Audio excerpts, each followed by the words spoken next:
Boa tarde, meu nome é Patrícia. Eu vou falar um pouquinho com vocês hoje sobre a diretrizes curriculares da educação de jovem e adulto, conhecido também como EJA, que é uma modalidade de ensino, né, para jovens e adultos que largaram seus estudos muito cedo. Vou falar com vocês também sobre as leis que regem o ensino educacional do Brasil também, né? Que eles seguem muito essas leis. A primeira lei, eu vou focar bastante nela, que eu vou explicar um pouquinho sobre o que eu entendi sobre ela, que é a Lei 5.692, de 11 de agosto de 1971. Dentro das diretrizes que na minha pesquisa, a primeira lei de diretrizes da educação nacional foi debatida e elaborada no contexto de redemocratização do país. E logo após, foi logo após a queda do Estado Novo, na época da época de 1937 a 1945, né? Ela foi promulgada somente em 61, diante da Lei 4.024, né? Essa lei ela foi reformulada duas vezes, uma pela Lei 5.692 e a outra pela atual lei que as escolas seguem, que é a Lei 9.394 de 1996. Após anos e anos, já no regime militar, a Lei 4.024 de 1961, ela foi reformulada pela Lei 5.692 de 1971. A diretriz dessa lei foi transformar o ensino de primeiro e segundo grau, né? Esse foi o principal foco dela.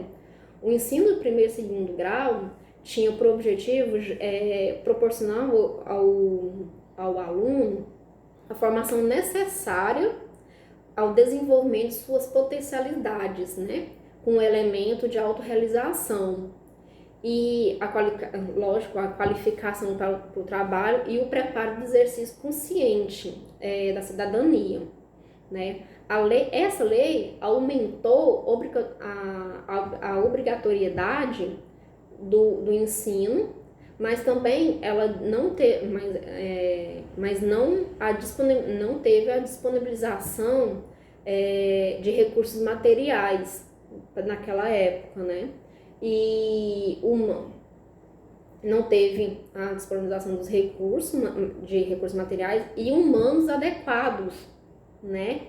Porque os professores não estavam bem adequados a desenvolver essa matéria, né? Ou desenvolver o que estava na lei, o que era proposto a eles. Só os municípios, naquela época, deveriam investir 20% das receitas, né? Então, essa lei, ela previa um núcleo muito comum para o currículo de primeiro e segundo grau, e uma parte diversificada. Se a gente for olhar dentro dessa lei, no artigo 4, onde eu tinha acabado de falar, no artigo 4 ele prevê um núcleo, né? O núcleo comum para esse currículo da criança, da primeira e segundo grau, e parte uma diversidade em função das peculiaridades, né? Mais a fundo, se a gente lendo a lei, isso aqui é uns pontos mais, assim, uns pontos principais que eu pesquisei e eu tô citando para vocês as partes mais importantes que eu achei dessa lei, né? Achei importante também o artigo 7, que fala da inclusão de educação moral e cívica, educação, nesse artigo 7, fala da inclusão de educação moral e cívica, da educação física, educação artística e programas de saúde como matéria obrigatórias no currículo, que há muito tempo não tinha, né, essas matérias obrigatórias. Além também de colocar o ensino religioso como facultativo. Um ponto bem importante dessa lei, da Lei 5.692, também está no artigo 11, onde fala que o ano letivo é de no mínimo 180 dias e 90 dias de trabalho escolar efetivo, né? Muitos das escolas, elas estavam indo muito para essa, né, estavam seguindo essa lei. Então, eu achei bastante interessante essa lei, então eu foquei um pouquinho nela, né? Foquei também, vou falar basicamente em cima da Lei 9.394, que foi uma legislação de regulamento do sistema educacional público e privado no Brasil.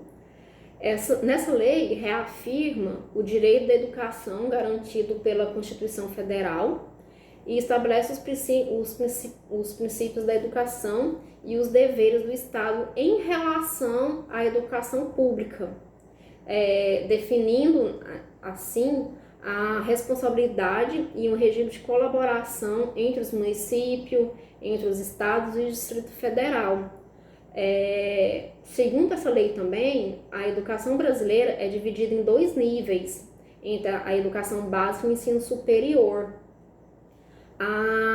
Ensino básico, a educação básica, segundo ela, seria a educação infantil, né, que é a creche, de 0 a 3 anos, a pré-escola, de 4º a 5º ano, e é gratuita e não é obrigatório, mas é de competência dos municípios ficar, como se diz, ficar cobrando esse ponto, né, esse ponto básico. Outro ponto também foi o ensino fundamental, que é os anos iniciais, que é do 1º ao 5ª série, e aos finais, com o tempo, agora a mais recente nessa lei, eles aderiram o 6º ao 9º ano.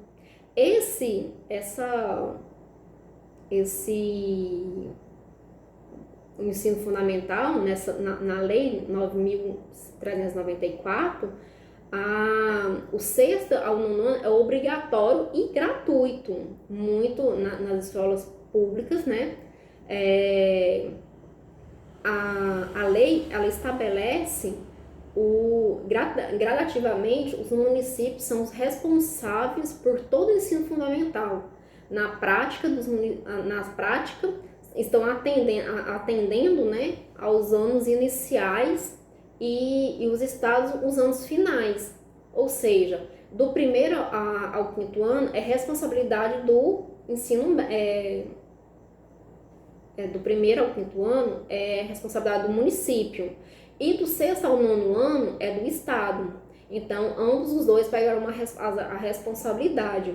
E o ensino médio também, que em cima da educação básica, ele é o 2º grau, né, que é do 1º ao 3º ano, e é de responsabilidade dos estados, que por ser técnico, profissionalizante ou não, é o estado que é responsável por o ensino médio, né?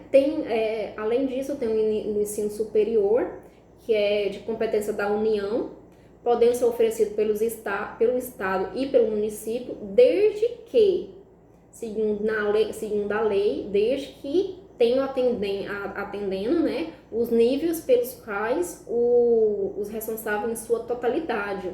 Ou seja, quem for pegar essa responsabilidade tem que estar atendendo aos níveis do superior, né? E cabe à União autorizar e finalizar as instituições privadas do ensino superior. Então, nessa questão, a educação básica é obrigatória e gratuita pela lei, né? Tá lá no artigo 4º.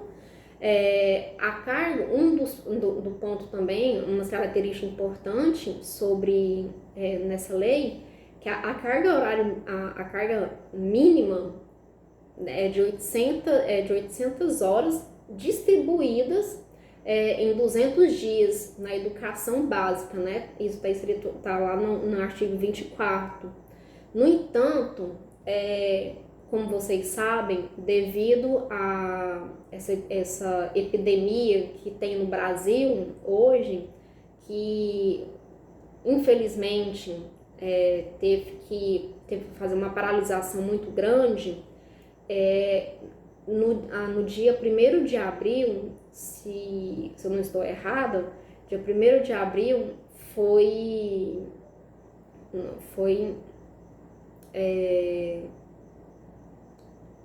soltado, né? Dia 1º de abril foi o governo no Brasil, ele editou uma medida provisória que, se eu não me engano, pelo que eu pesquisei, essa medida provisória é o número 934 e dispensou, né, em caráter excepcional, da obrigatoriedade da observância do mínimo de dias letivos do trabalho escolar, né? Então, eles fizeram o quê?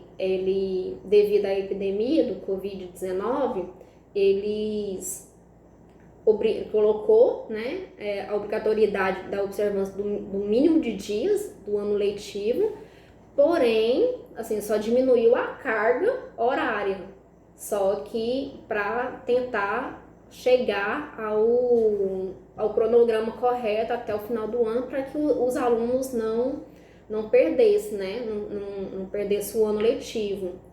E também no artigo 26 da lei, ele prevê um núcleo para o currículo do ensino fundamental e médio, e uma parte diversificada em fundação de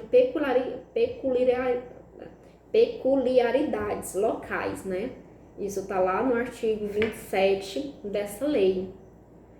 Então, a gente pode basear muito que as leis, com o passar do tempo, ela não teve algumas mudanças, né? Umas mudanças positivas, teve outras negativas, né? Que a gente pôde observar, mas dentro do estudo que eu tive, todas essas leis voltada para o ensino, para o bem do aluno, né? Que a gente, baseado na lei, a gente tem que cobrar os estados, o município, mas também a gente é cobrado, né? Devido a cada um tem a sua obrigação.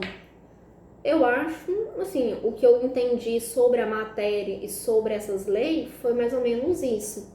Eu espero que tenham gostado, né? Obrigado e tenha uma boa tarde.